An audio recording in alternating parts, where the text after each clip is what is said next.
அடுத்ததாக பார்க்கக்கூடிய ராசிக்காரர்கள் கும்பராசிக்காரர்கள். திங்களூர் சந்திரனுடைய கோயில். அப்போ உங்களால் முடிஞ்ச நல்லெண்ணெயோ பசு நெய்யோ ஒரு 50 கிராம் விபூதி 50 கிராம் குங்குமம் கொடுத்து கோயில் முறைப்படி ஏதாவது ஒரு சன்னிதானத்தில் வச்சு எடுத்துக்கொள்வது நன்மையை ஏற்படுத்தி தரும்.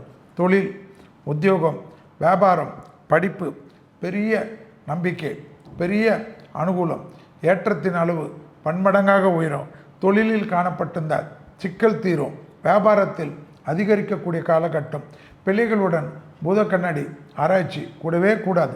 அபிராமி அந்தாதியில் 40, 43, 54, 59, 75, 90 கண்டிப்பாக படிக்கக்கூடிய ராசிக்காரர்கள்.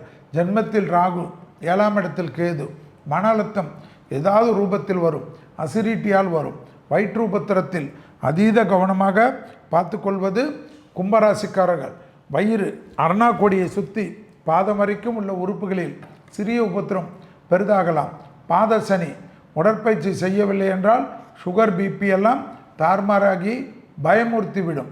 குலதெய்வ கோயிலுக்கு கண்டிப்பாக போயிட்டு வரக்கூடிய ராசிகளில் கும்பராசிக்காரர்கள் காணப்படுகிறது. செல்வி சொன்ன திங்களூர் போகிறீர்களோ இல்லையோ எனக்கு தெரியாது. குலதெய்வத்தை முதலில் போய் பார்த்துட்டு வருவது ஏற்றம், அனுகூலம், சந்தோஷம், பதட்டமில்லாம் நன்மையும் ஏற்றத்தை அதிகரிக்கும்.